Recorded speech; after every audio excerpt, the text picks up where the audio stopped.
बिस्मिल्लाहिर्रहमानिर्रहीम। अस्सलाम वालेकुम स्टूडेंट्स। आज मैं आपको 9th क्लास की सेकंड समरी करवाऊंगी जिसका नेम है stopping by the woods on a snowy evening. मैं आपको इसके टाइटल के बारे में बता दूं कि इसके टाइटल का जो मायनी है एक बर्फानी रात में जंगल में रुकना। फर्स्ट पैराग्राफ हमारा इंट्रोडक्शन पैराग्राफ होगा। इसका जो पोइट है वो है रॉबर्ट फ्रॉस्ट। सबसे पहले इसके बारे में बताती चलूँ कि ये एक अमेरिकन पोइट है। रीडिंग स्टार्ट करते हैं। Robert Frost is a well known American poet. He is prominent poet of English literature because his poetry focuses on the theme of nature. Robert Frost एक अमेरिकन पोइट है और ये English literature का एक जाना पहचाना नाम है क्योंकि इसकी जो पोइट्री है वो नेचर पे डिपेंड करती है, नेचर के इर्द गिर्द घूमती है।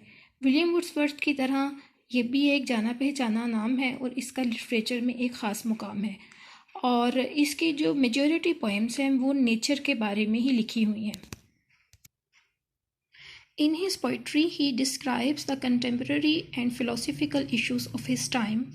इसने अपनी पोइट्री में अपने दौर के जो मेजर इश्यूज थे उनके बारे में डिस्कस किया है।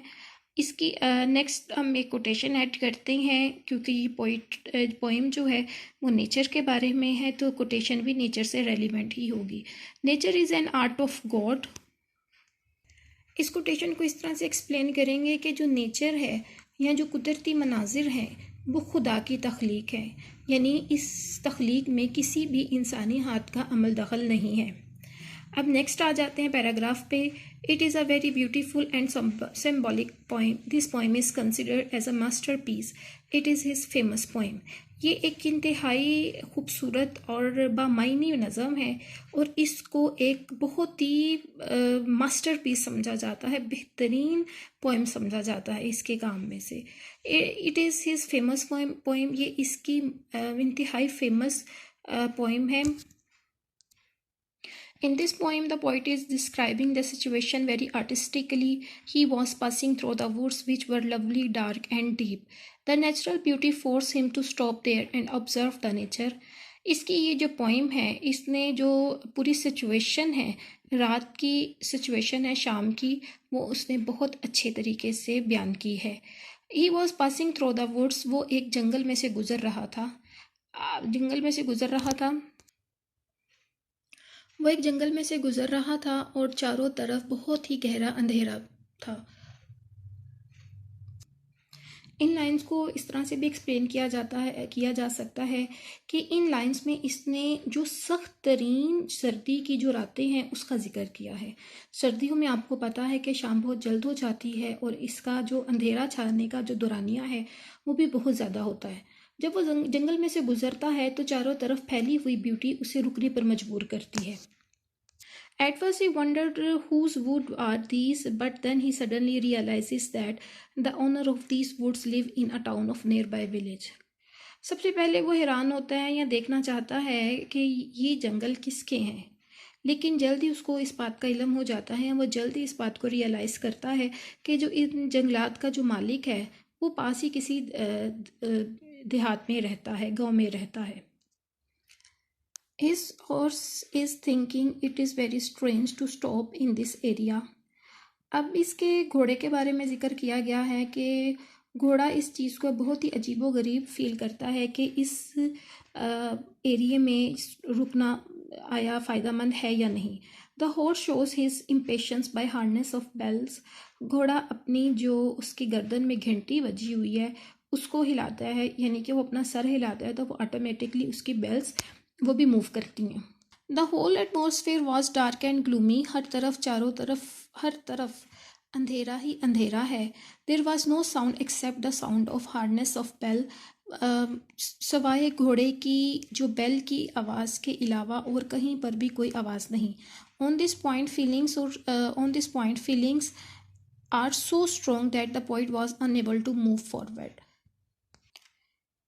ये सारी नेचुरल ब्यूटी को देखकर उसके जज्बात और उसके एहसासात इतने ज़्यादा हैं कि वो हरकत नहीं कर पा रहा कि वो आगे की तरफ मूव करे और अपनी जो उसकी डेस्टिनेशन, जो उसकी मंजिल है, वो वहाँ की तरफ रवाना हो। The horse shakes his harness bell and realized him that he has some duties of his life. So he realized that he has some promises to fulfill.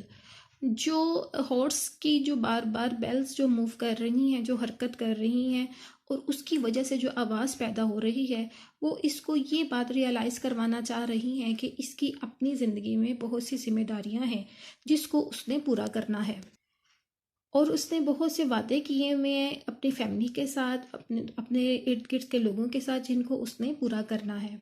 तो the poet wants to stay there and enjoy the nature, but his duties और responsibility recall him. अगरचे जो poet है वो वहाँ पर रुकना चाहता है और जो चारों तरफ नेचुरल ब्यूटी है उसको एंजॉय करना चाहता है, लेकिन वो अपनी जिम्मेदारियों की वजह से इस चीज़ को एंजॉय नहीं कर सकता।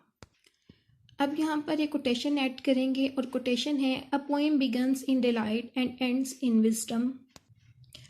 इस लाइन को इस तरह से एक्सप्लेन करेंगे कि बज़ाहिर कोई भी नज़म बहुत अच्छी लगती है और पढ़ने वाले को खुशी मुहैया करती है, लेकिन अगर हम गहराई से इस नज़म का मुतालिया करें तो हमें एक गहरा थीम, एक गहरा मैसेज मिलता है, यानी हर पोएम सबक आमोज होती है।